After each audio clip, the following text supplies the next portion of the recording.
Hey guys, welcome to the Monday Night Live. The Flip Flop Power Hour. Flip Flop Power Hour, episode number 51. Yeah. And he's got a good saying for this one. What? Oh, I've had some money in my, I sold some blockchain, you guys, before it crashed. And so I've had some money sitting in Come my on, account. Jonathan said it. Get to the point. I told Adon I've had this money burning a hole in my pocket. So I probably just prematurely bought back in as stuff is still going down, but I couldn't help it. That's not the money same. Can't make money sitting in your account. Thank you. But you can lose it by buying more crypto.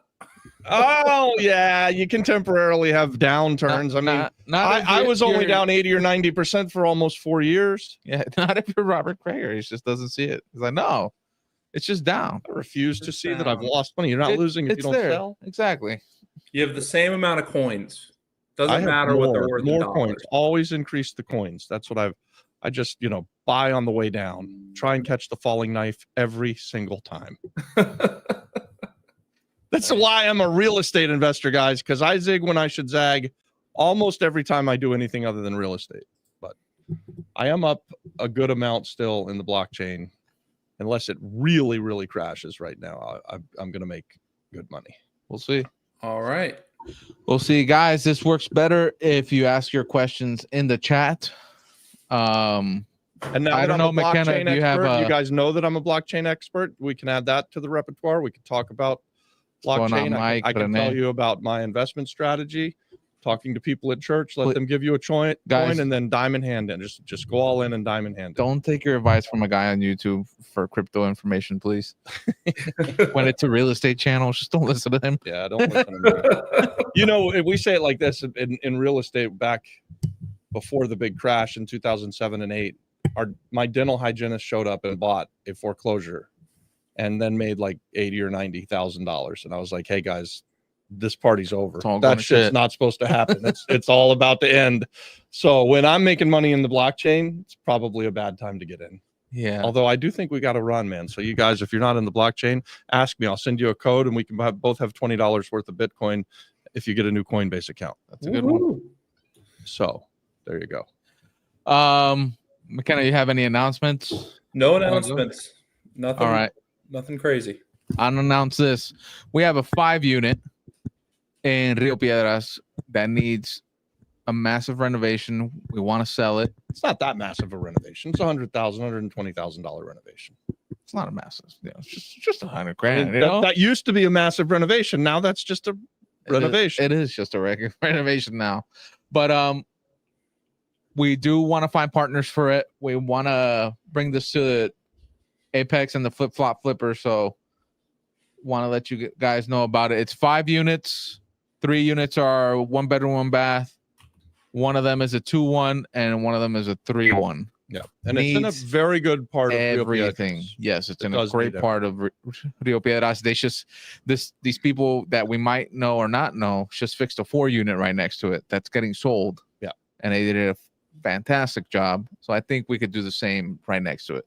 Would you guys do seller financing on it, or are you just trying to sell it cash? Hell no. No, we're mostly trying to sell it cash, but we'll always entertain offers. We're creative enough. If we do seller financing on something like this, we'd need at least 35% down, and we're probably wanting to have our interest rate be around 9 or 10%. We don't want to be trying to compete with the banks. We want to encourage people to pay us off. But are we trying to find it? Are we trying to sell it? Or we're really just trying to we're trying to get our partner out. We're trying to buy partners in. Yeah. That's what we're trying to do. So we have a partner in it. They need their money back. So we want to get them out and then get a new set of partners, get the deal done, make money. Keep it for the long term, maybe. I think it's a really good long-term hold. Yeah. Plus, he has a 12-unit right next to it. Well, not right next to it, but in the same area. We have another 4-unit in the area. There's another 4-unit. There's 2 4-units in the area, and this will be the 5th unit in the area. Yeah. So, yeah, we like Rio Piedras. It's a good college town right near the main university on the island. Yes. All right, guys. We have our first question from Paul. Paul, what do you guys do to, he says avoid, but really he means lower taxes when you sell a fix and flip? I have my first, and the profit should be around $75,000. Nice job, Paul. That's awesome. and just trying to figure out how to lower taxes on that. Well, did you keep it more than a year? Because if you go over a year, then it's a long-term capital gains, and that goes a long way to lowering your taxes. Long-term capital gains are, I think depending on where you live and what your tax bracket is, they could be half of what they are, especially if you live in a place like California or one of those oppressive places that wants to take all of your money. Now, have you done the selling an LLC here with the property in it? Isn't it cheaper? It is for people who are in Act 60, like Jerry Norton. It doesn't help for you and I. Okay. Why? Because we have to pay capital gains tax. So that strategy is for Jerry Norton and the personal capital gains tax free thing, the one that everybody gets upset about. Yeah. It used to be Act 22. Yeah. What else can you do? Depreciate. You want to make sure that you document every expense that you have, right? So all of your renovation costs you need to put in there. Maybe if you think that you've got a tax liability on this property, maybe you're able to buy a heavy truck and write that truck off in year one. So this year we're going to offset some taxes because I bought the new Tesla truck, and it's a big heavy truck, and you get to write off 100% of the cost of the truck against your taxes. I'm not exactly sure how that happens. I just know that I'm going to tell my accountant that I've heard that it could. This is not financial advice. Just letting you guys know. Yeah. You can do if he tells you to buy crypto, depreciation. don't listen to him. What'd you say? You can buy a rental, Paul, and do cram down depreciation, and that's like, I think you get 1 year or 2 years where you put all of your depreciation on, and it really lowers your taxable income. That's one thing you can do. You have to own a rental for that to work. Alan says you can do a 1031. In the States, you could do a 1031 exchange. That would be the really big one, right? Like, so if you're Alan, and you've done these 1031s, but I believe that even if you're doing a flip, you could 1031 into a like kind property, which would mean you'd buy another property that you'd fix up and then maybe 1031 that one and just keep doing a series of 1031s. I think 1031s are mostly for rental properties, if I'm not mistaken. So I like the cram down depreciation. That's a tactic that we've used whenever we think we've got a big tax liability. We want to kick harvest. That means you go and lose a bunch of money. Oh yeah, that don't do that. Tax just like the Pentagon. Is, I don't know. Yeah, unfortunately we're not the Pentagon.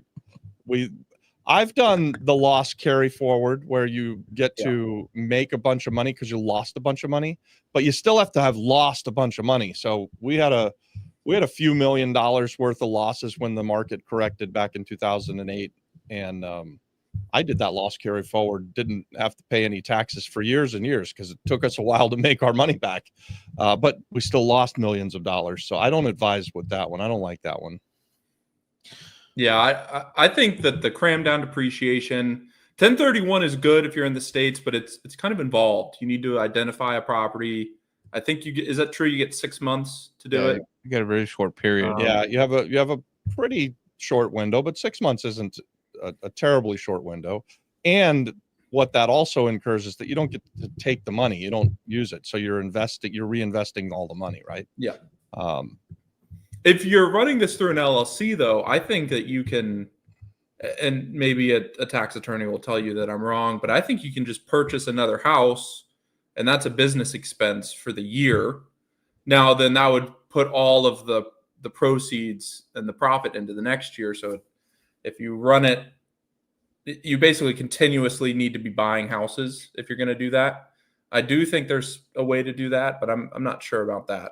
I think we need to find a tax expert to come in and tell us all these goodies, because I think these are really good questions. I like that. I have a partner, Dave McCallie, that makes sure that we try to pay the least amount of taxes possible. And I have an accountant in Florida that helps me with my Florida business. And I have an accountant in Puerto Rico that helps me with my Puerto Rico business. And to be honest, guys, I haven't gone and educated myself on tax law since like 20 years ago. So anything that I tell you about strategies that we were using 20 years ago, almost certainly null and void at this point. They're not working. Yep. Don't use. Mike Ruska says don't use the avoid word. Very true. That's why I was saying lower. Don't use that word. Yeah, we say defer. You want to defer your taxes, possibly. You can defer your taxes through 1031 exchanges. Yeah. But you lower them. You can lower them. You want to take, obviously, you want to have your accountant tell you all of the things that you're able to deduct for. And that's probably a big one that many people don't do. If you're just getting in the business and your accountant only knows you as a W-2 employee, and you don't then go and tell them that you've got this new business, they may be just not letting you take some expenses that are rightfully there for you. Yeah, So I would write tell off my office accountant, days. hey, I'm now in this business. What am I eligible to take? What can I deduct from the profit? Yeah, office space, driving miles, anything you spend related to the business, and I mean anything, as long as you have receipts, if you can prove it's related to the house, you should be writing it off. Yeah. Yep. For larger capital appreciation, 400K or more, you can do a deferred sales trust, a lot more flexible than a 1031. I've never heard of that, but I think Alan is doing that right now with a sale from California, and he's moving it.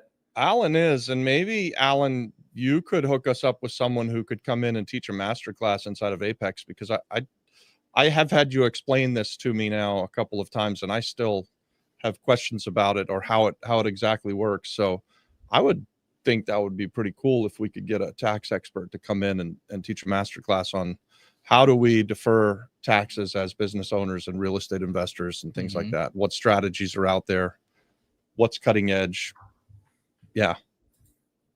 I think we have. Let me tell you, your biggest expense in life is taxes, right? Like taxes just are going to eat you alive. So anytime you can figure out a way to pay less legally, you ought to do that. Yeah, the taxes are nuts. We have an accountant person in Apex. I forget her name. She's CPA. Okay.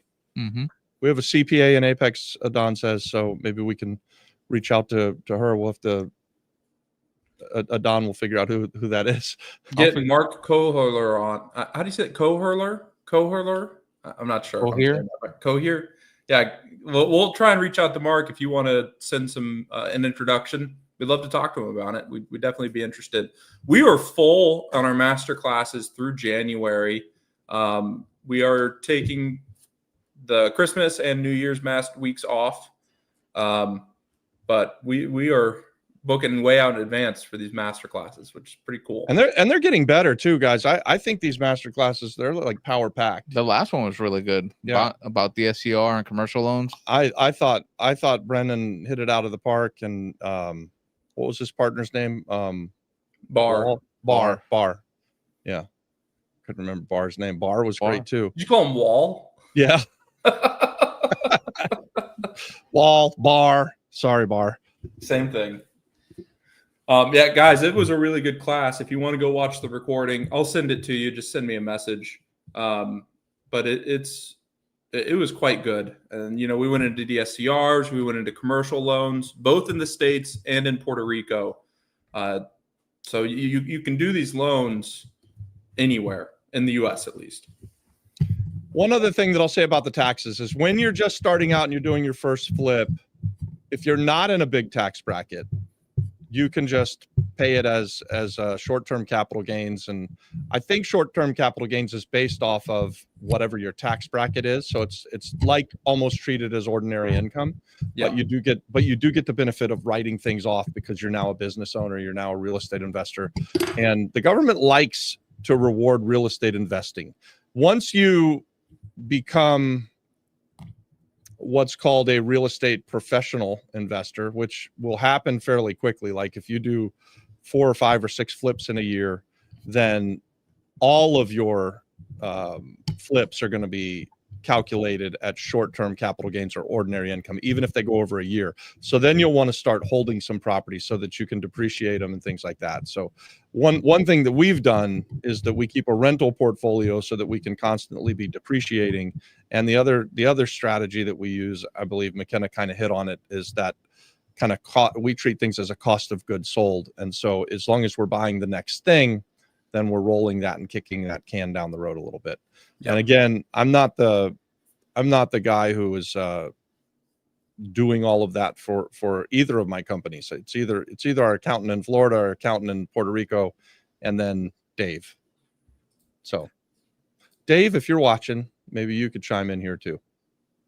Sometimes Dave watches incognito. Yeah, while he's he puts it on and he has a different name. He has it on in the background, Oh, I didn't know. Hey, Dave.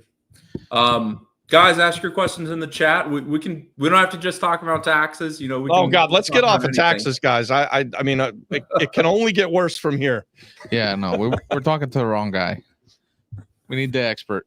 Yeah. You guys looking at any good deals this week or last week? We just saw Alan's deal today in Bayamon, or is it Toalta? Toalta.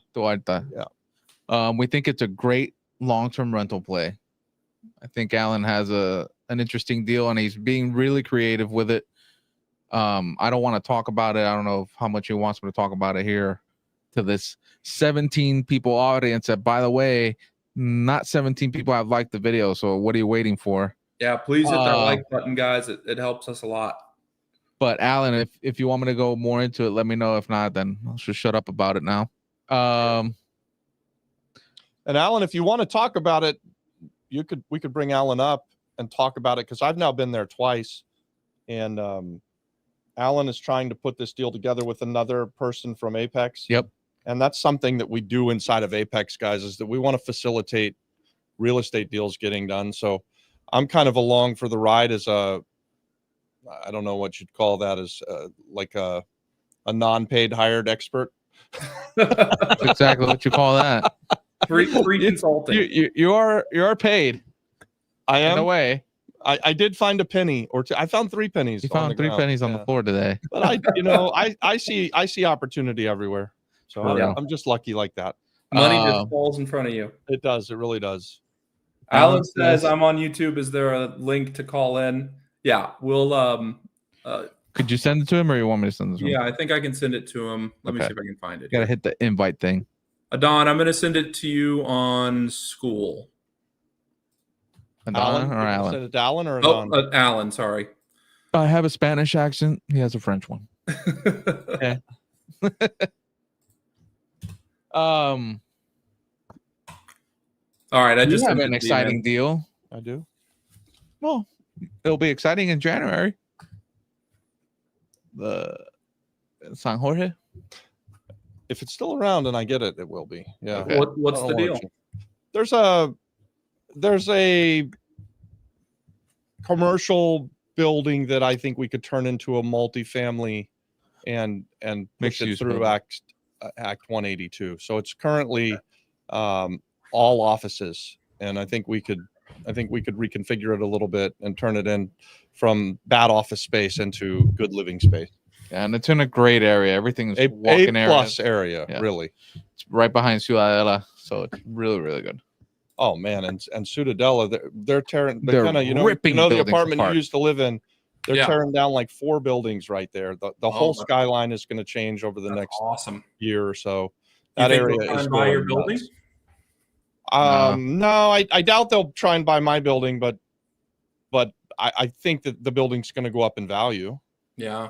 I mean, I wonder if maybe you can sell it all and do a development play. No, that Cuban downstairs is not going to sell. Really? Yeah.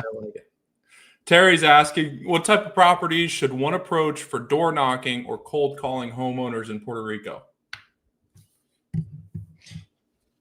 Well, the vacant distress stuff that we like to buy is going to probably not be great for door knocking, since it's vacant and distressed, and there's no one to answer the door. But it would be good for cold calling if you. But that would be good for cold calling if you can find the families, and actually you could knock on the neighbors' doors in order to find who owns it. We've often, I would say often, we have a handful of times been able to talk to the neighbors and get things like keys and get phone numbers for people. So we got in trouble a little bit because we bought a foreclosure recently, and the neighbors gave us the keys, and then I did a video, and the sheriff's office found out about it, and Almost they got said me you can't arrested. do that, and then Adon got in big trouble, and they were really mad at me. Because you got in early, or Yeah, we had bought it, and I had done a video in the courtroom and Yeah. wasn't supposed to. Who knew? I told everybody. I made an announcement. I went, hey, I'm going to film this for YouTube, everybody. If anybody's got any objections, just let me know. The only problem with that announcement is he used this inside voice. He's like, hey, I'm going to use this video. That's okay. Yeah, okay, cool. I don't know that he has an inside voice, man. It's in here. He just doesn't let it out. No, yeah, I won't film inside the courtroom anymore. No. I'm not going to go down that path ever again. The next time, we're not doing that. Literally, the next time we walked in, the guy stopped everybody and said, "Do you all see the new signs? It says no filming in here." Yes, he said it in Spanish. You didn't understand, but he said it. We have all these new signs. Are we all in agreement? You cannot film. And looks at me. I guess That's good. Yes, I left the guy outside. He's not here. He doesn't have the camera. Okay, Man, I don't know why they care. It's a public auction. I think it should be allowed to be filmed, but I'm not going to fight them because excuses. I want to be able to go and buy properties there. So they were getting excuses. They were saying, "Oh no, you recorded us holding money, and you put my face out there." There was no money in his hand. He was ripping a paper apart. There was nothing happening. But hey, fuck it. Well, it's easy enough to follow those rules. If the guy behind the desk doesn't want you to film him, I just won't film him. It's not like it was important. It didn't help the video. We gotta get that first Patriot guy, that First Amendment guy. Loves walking in with a camera into the courthouses. Yeah, that'd be good. Yeah. It's just be like, it's my First Amendment right. I love those guys. So, and then Terry has a follow-up question too. Other than pre-foreclosure leads, what could you pursue in Puerto Rico? Are there lists that he could look for? Terry, I would say check out Red Atlas. You can create your own lists on there using a lot of pretty cool filters to generate lists of, people that have owned a house for 10 or more years in these neighborhoods or things like that. We've found several good deals right on Facebook Marketplace. So. Yeah, Facebook Marketplace is really good. And then I would sign up for websites like Centro Casa Subasta, and there's a couple other ones I can't remember right now. And those are private auctions that they'll always pump out lists a couple months before, a month before. Yeah, Centro Casa Subasta just did their final auction of the year last Friday. Yeah, I don't know how many properties sold, but they do a really good job. They have bank-owned properties and other real estate investors who are sitting on things that they sell. Is that a Vaughn's auction or is that the other one? Is that what? Is that a Vaughn's auction or is no? That's Reality Realty. Yvonne's auction is Reality Realty. I don't know if they're doing them right now. They were doing them online for a little while, but I haven't heard of anything from Reality.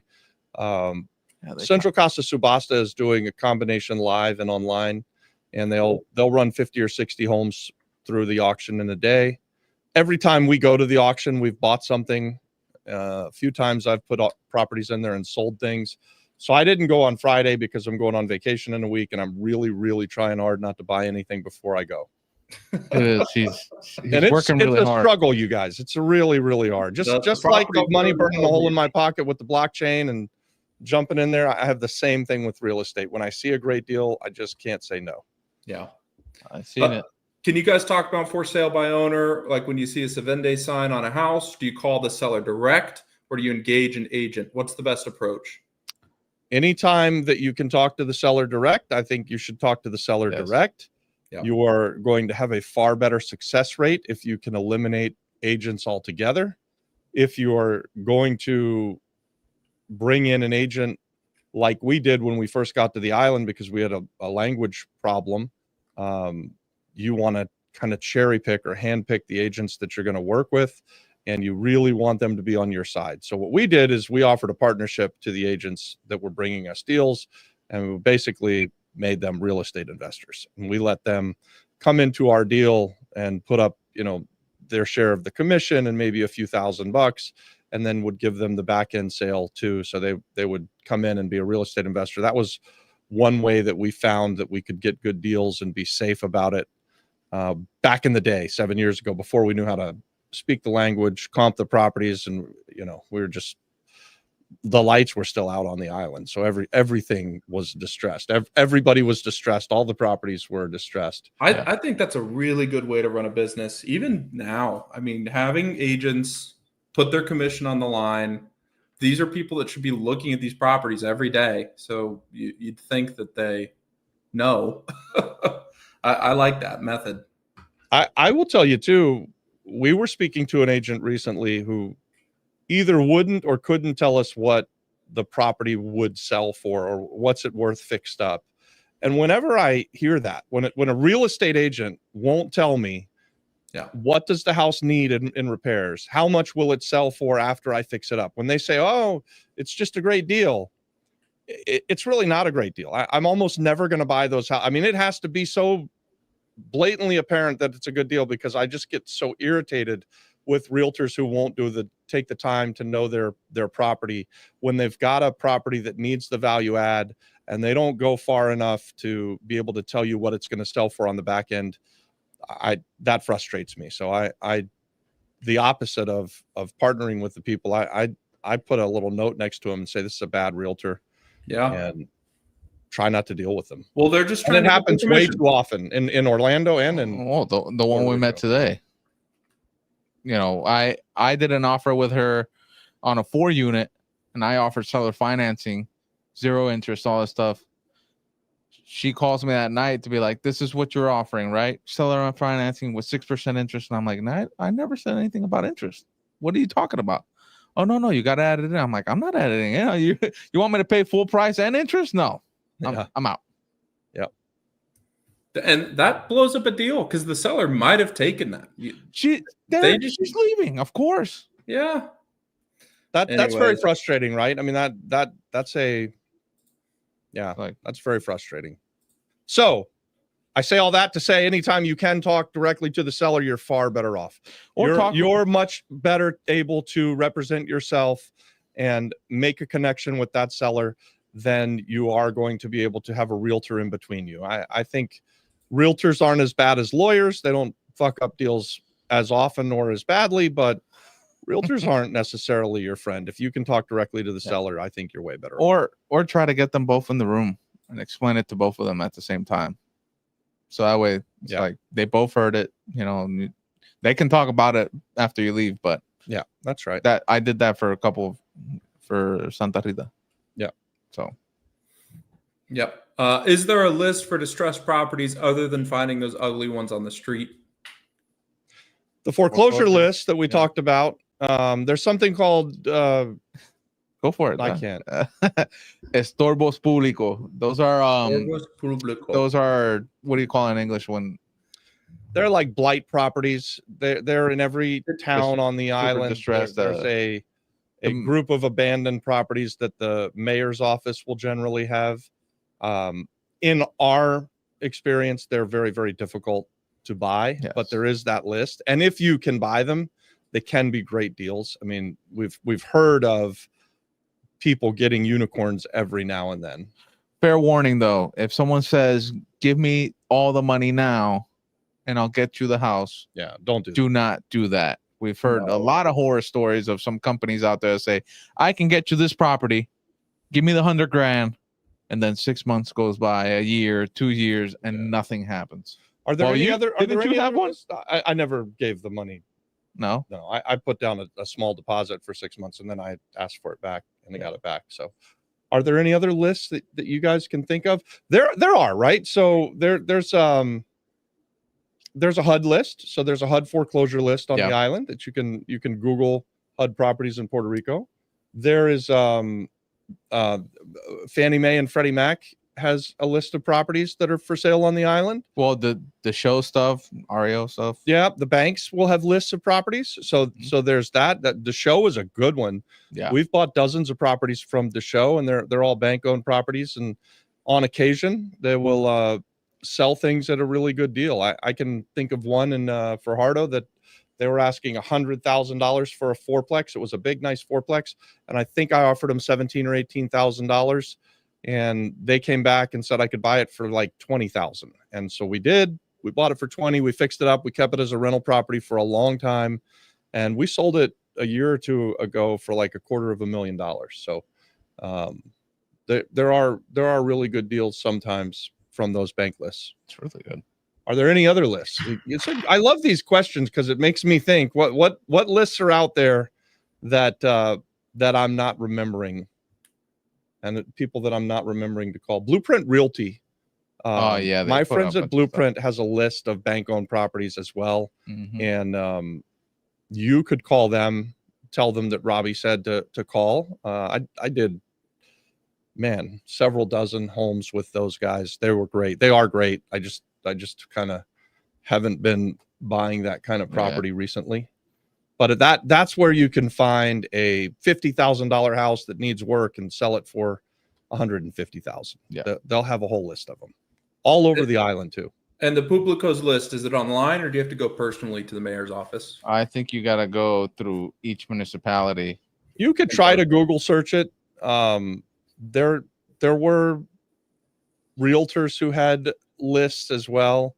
I really am down on that. Like I think it's fool's errand, but prove me wrong. Because if you do get them, again, I think they could be unicorns. They'll be very, very inexpensive. I've tried getting the Carolina one online, and it's not gonna happen. You have to go physically to one office. So the way I did it, I went to one office. It was the wrong office. They sent me to another office. By a third office, they sent me to. I said, "Fuck this, I'm leaving." Yeah. So Yeah, it's tough sometimes. And this is something, where Puerto Rico needs some kind of change, like a tax deed sale would solve all of this problem. Man, I read a report this morning. We have spent like $100 million or something building an accountability website to keep track of all the spending that happens in the government. They're like still no progress, but 100 more. It's just like, what the fuck? It's like it's not gonna happen. Well, you need Doge. Huh? Doge. Well, yeah, we need those guys Department here. Department of Oversight of Government. We need Elon Musk down here. What does Doge stand for? It stands for get your shit in line, or we're coming for you. Yeah, the hatchet man's coming. I think when Elon Musk walks into the Pentagon on day one, heads are going to roll. 100%. He's going to bring it 2 sinks. Yeah. Heads are gonna roll. I love it. I don't think we get demonetized for the F-bomb, but we could. But we lose the 7 cents this video was. You guys, if we lose the revenue that we get from one of these YouTube videos, unfortunately, I wish I could say we were making piles of cash, but our best performing video that we just had about Act 182, the last time I looked, we had made $15 on it. That means we've lost thousands of dollars by producing that video, but we get to meet great people, and hopefully we're doing deals and making money. Otherwise, we're not making money off of the YouTube stuff. Although if you'll give us likes and subscribe, and we can get, what do we got? Almost 15,000 people now. Yeah, we could get that up to 1.5 million. Maybe we could be making like $8 or $9 a month. We don't do it for the money. We do it for the likes. He likes the likes. He smiles a lot. I like to feel pretty. Yeah. He's like, oh, yeah, they like me. They like me. I like, what I like too. I like having the conversations with the gringo haters too. He does. He will drive with his knee to make sure he answers you guys. I've been there in the car like, hey, are we gonna die over this gringo hater? It's like he needs to know that he also can take advantage of the Act 60. Yeah, I just need to let him know. I mean, listen, you're upset with me over something that you could be doing. Yeah. And I do my damn best to go be the change. Put the freaking word out there that everybody can do this. It's true. Did you guys pick anything up at the last auctions? Nope. No, we're like 0 for 25 over the last month. Yeah. And we're done for the year. So we're not going anymore this year. We're starting up in January. We've given back the money to the investors. We had a little war chest going. We've sent that money back, and we're going to start up again in February, I think. Yeah, we're finishing up the project from Carolina now, and hopefully by the end of this week, it's all done. But if you want to partner with us, we're going to be going next year. Yeah. The couple of deals that we bought this year were really good, and we think that we're going to even get better deals next year. Yeah. Terry's asking, do the bank-owned properties add more dollars to the sale price than what money they're owed from the auction?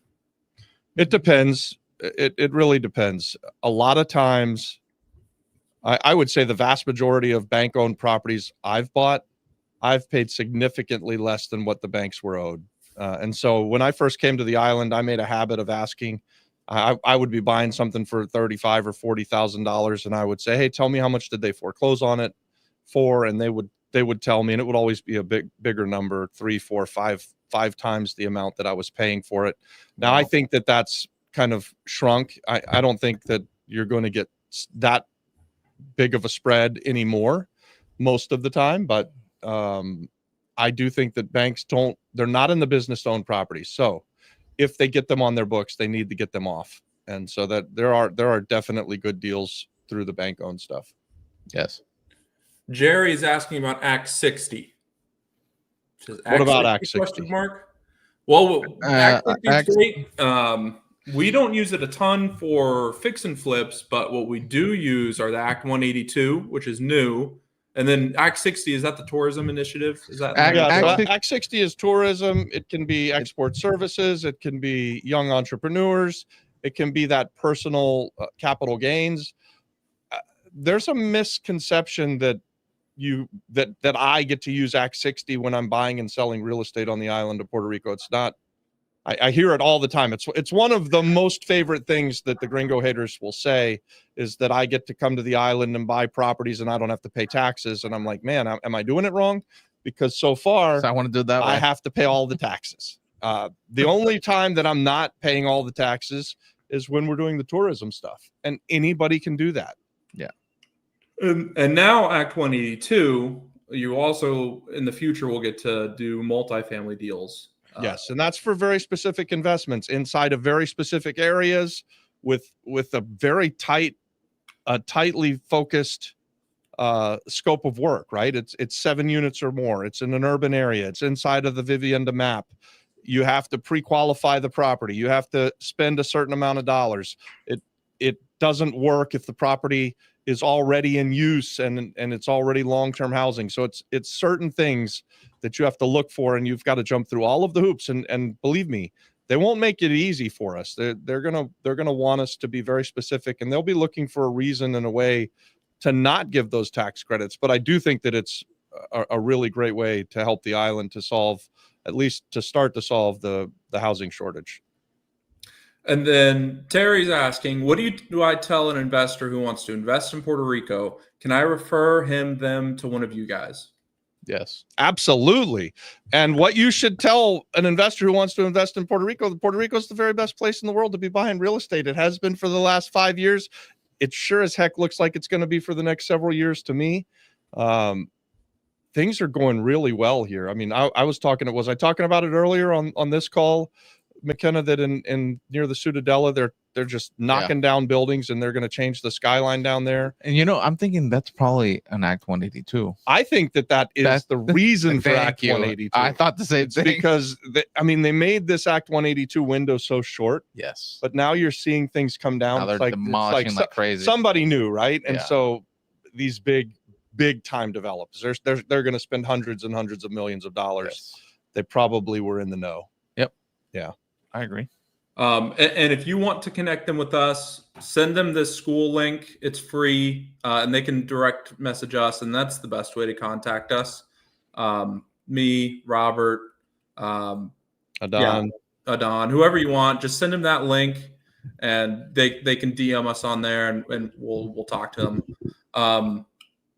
Emmanuel, I have connected with a few people through Apex, but we should do monthly meetings. I'm starting in wholesale, but I just want to meet as many people as I can and learn from you guys and everyone. I like the idea of it. And for a second, we did a coffee morning where it's just networking and talking. Well, we have the weekly meeting, the Thursday night masterclass. Yeah.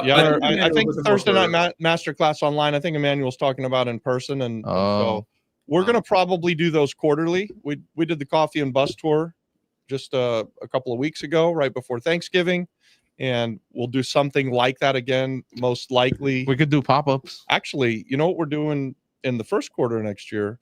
We're going on the San Juan Social Club cruise, and you guys should come with us. Anybody who wants to network with other entrepreneurs and real estate investors, we've got so far 4 cabins booked through the Mhm. Flip Flop Flipper and Apex, and I'd like to get a whole bunch more.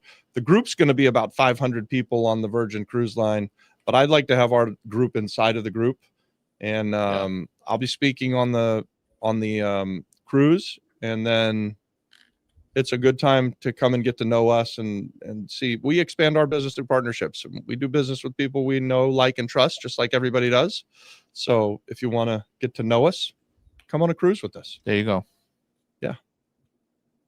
And also, if you want to do online monthly meetings, I think we're leaning towards letting people host like their own events through school. So if you want to reach out to me and talk about, I can put you on the calendar and you can kind of be the group leader of a monthly hangout or something like that. Pretty cool. It would be very cool. And we'd like to get more and more interaction, and we need people to step up and kind of moderate and run different groups. So if that's something you're interested in, send me a message. Yeah, and I know Emmanuel is a wholesaler, and Alan's looking at a couple of his deals, and I'm hearing that Emmanuel's starting to get some traction. So people ask all the time, can you wholesale properties on the island of Puerto Rico? The answer is absolutely yes. And here's the beautiful thing. There aren't a ton of people doing it. So we have Jonathan in Apex who's doing it and kind of doing some volume. Yep. Now we have Emmanuel, and there's a few others. But this is just another way where real estate investing is only just now getting some traction. Aaron St. John just joined. Hey, from Maine, joined late, had to shovel. Man. Oh my gosh. Snow already. Woof. Wow. Snow already. It's December. Yeah, it was. We don't get snow here in Puerto Rico, I think, for another 300 years. Okay. That's good. We gotta go through the global warming and then the next ice age, and then maybe it'll snow. Yeah. I thought it was first ice age. I don't know. Oh, okay. We'll find out. Man, you guys will have the best property in the world if the ice age happens. Which is that? Puerto Rico. Everyone's going to be moving there. Dude, we're going to be frozen too. No, you're right by the equator. You'll be fine. No. And the tropical island will keep you warm. There's a constitution. And the island will get bigger when the ice starts to freeze. It'll suck up the water. Yeah, we'll have land bridge. Instead of when the ice melts and we sink. In Camoy. We're living in Camoy, guys. I got to tell you, the water is coming backwards out of the gutter system like 24 hours a day, 7 days a week, the whole time that I've been there. I've never seen anything like it, but it's constantly bubbling. No, out on the streets, like in the town, down in the Pueblo. Just you've seen it here in San Juan when the backups, when we start to get backed up and the island sinks a little bit. I think we've sprung a leak. Uh-oh.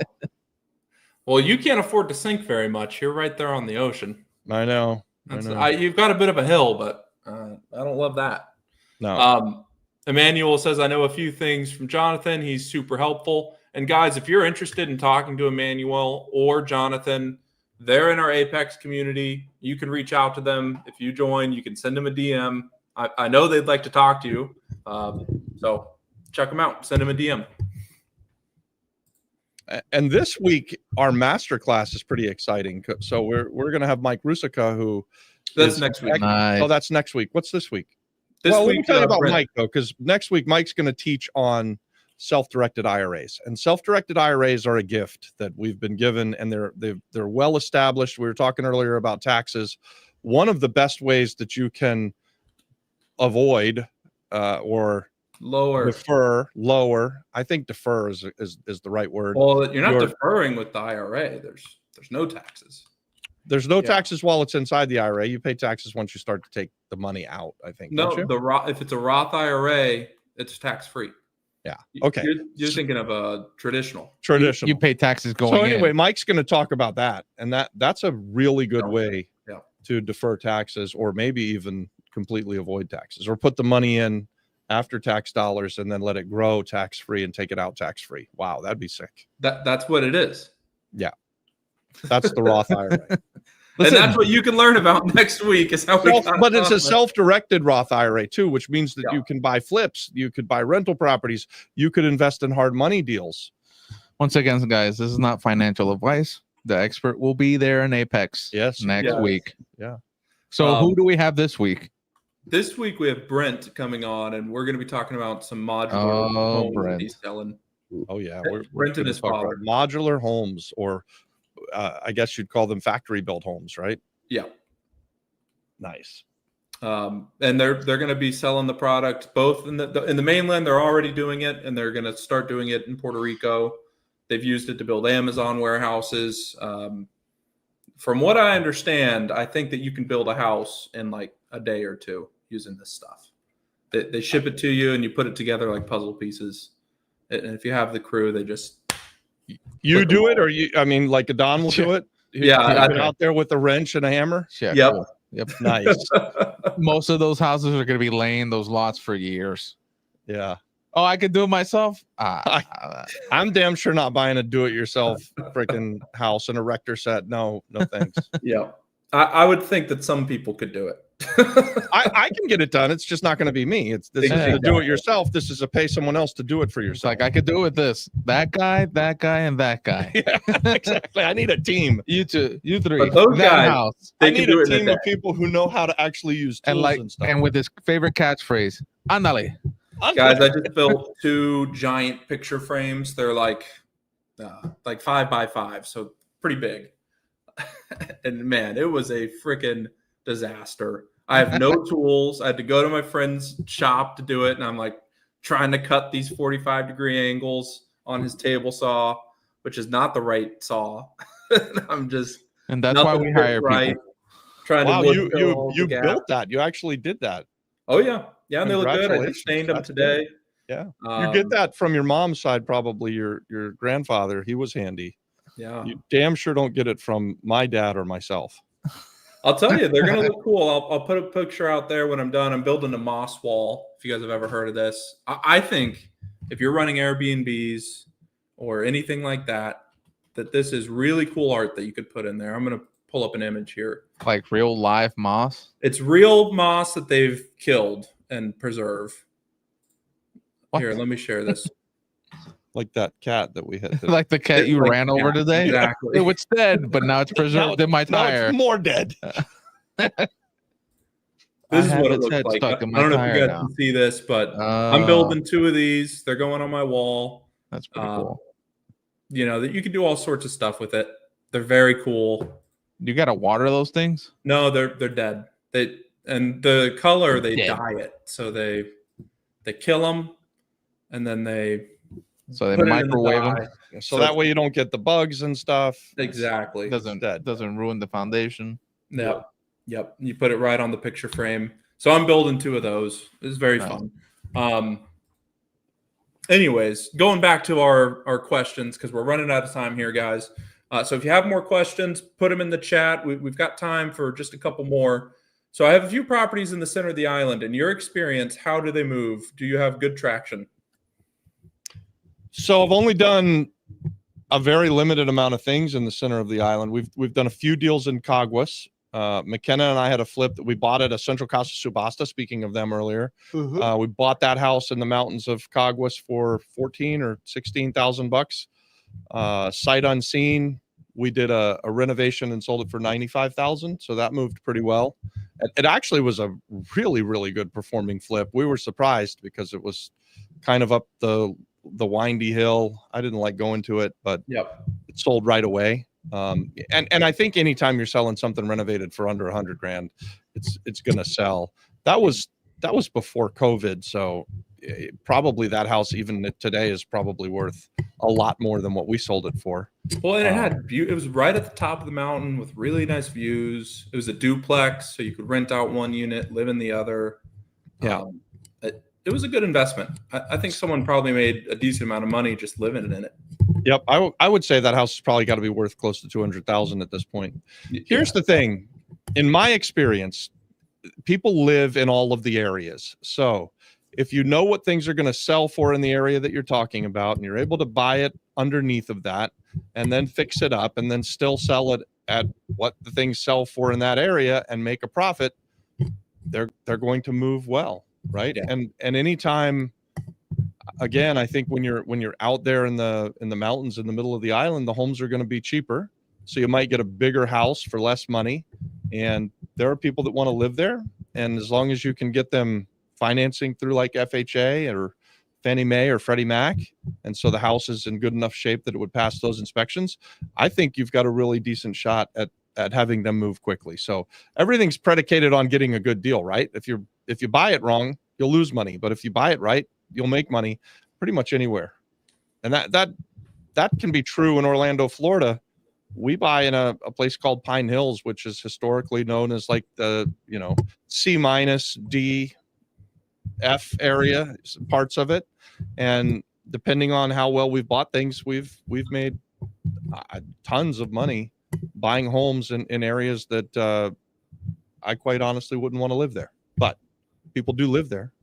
Yeah, which I've never understood, especially when you're renting.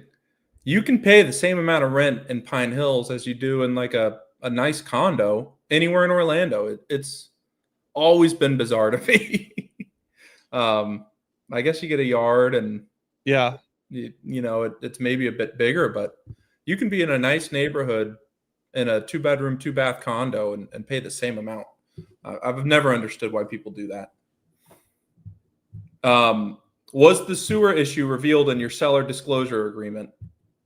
What sewer issue? What are we talking about? You were talking about the water coming up. Talk about the water coming up. I'm not talking about the property we bought. This is just me observing what's happening inside of the town. So when we're driving through the Pueblo every single day in the gutter system, the water's just bubbling up. I mean, constantly. And how do you guys do comps in the middle of the island? I find it hard to find decent comps.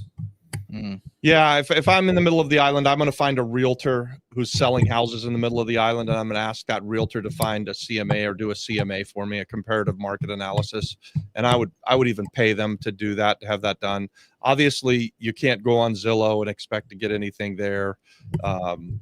Red Atlas is another one. We're using Red Atlas kind of constantly to look at comps, and they're probably, as far as do it yourself, a site to find. They're a paid site, but they're probably the best the island has to offer right now. What else, Adon? You use Find It or Classificados? I use Find It. I've heard of Puerto Rico E. I never used it, but I hear it's pretty good. Tasamax. Tasamax is another paid site. Heard as well. Yep. You could try to go to the CRIM website, and if there's any information in that specific house, you can usually find who bought it beforehand and see the last purchase price, but it doesn't help you if it was 20 years ago. Yeah. So you got to go through 10 different websites to get one answer, but or do what 10 different websites to get 10 different answers. Anna Marie uses Tasamax. I've used Tasamax before. I liked it. It was fine. Yeah. Tasamax is pretty good. It's a paid site, very much. I think Red Atlas is better at this point, so I'd use Red Atlas. My preferred way would be to find a realtor who's selling things in the area and have them look at the property and give you a comparative market analysis, even if it costs me $100 or something. The other thing you could do is a tried and true, pay for an appraisal, although they can be very expensive and those $800 they can suck too. Yeah, and with a wholesale deal, you don't want to do that on. Yeah, that's true. If it's a wholesale deal, you need to get.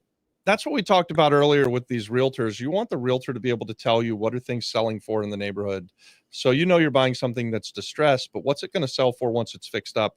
And a good realtor should be able to tell you that. Yeah, they need to be. If they don't know that data, I would never use them, because how are they going to know what home I should be buying to live in if they don't know what a good price is? BK Breeze has another question for us. And guys, we have just a minute or two left. So if you have any other questions, put them into the chat now. But BK is asking, $40 per square foot is an accurate price quote for construction on the island?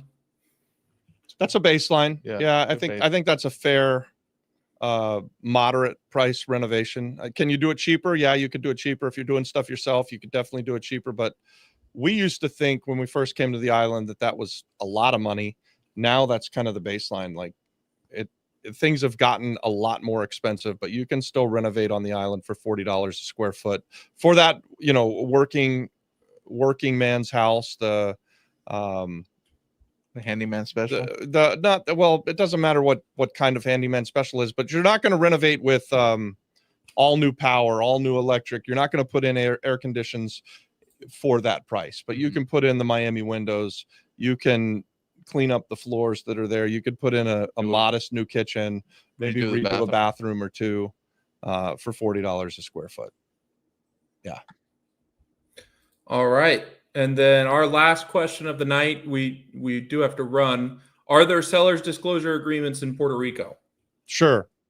Yeah, just like there are anywhere else. Again, the realtor should be asking the sellers to fill them out, and it's basically the same form. So if you go to the Remax agent and he's got a listing and they're going to hand you a seller's disclosure, it's the same questions that you get in the States, and it's about what does the seller know about the property.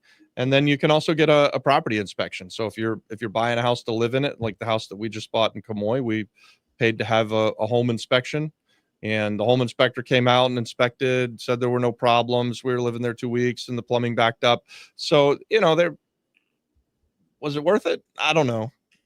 We're in the business, but we did it. You can do it. Yeah.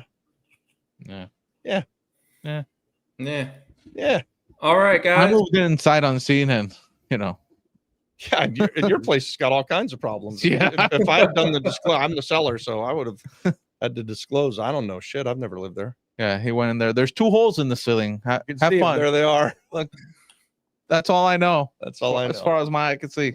I've got a house for sale right now, and I just straight down the line. I don't know anything about it. I haven't stepped foot in there. And that's what's funny about seller's disclosures when you're a real estate investor.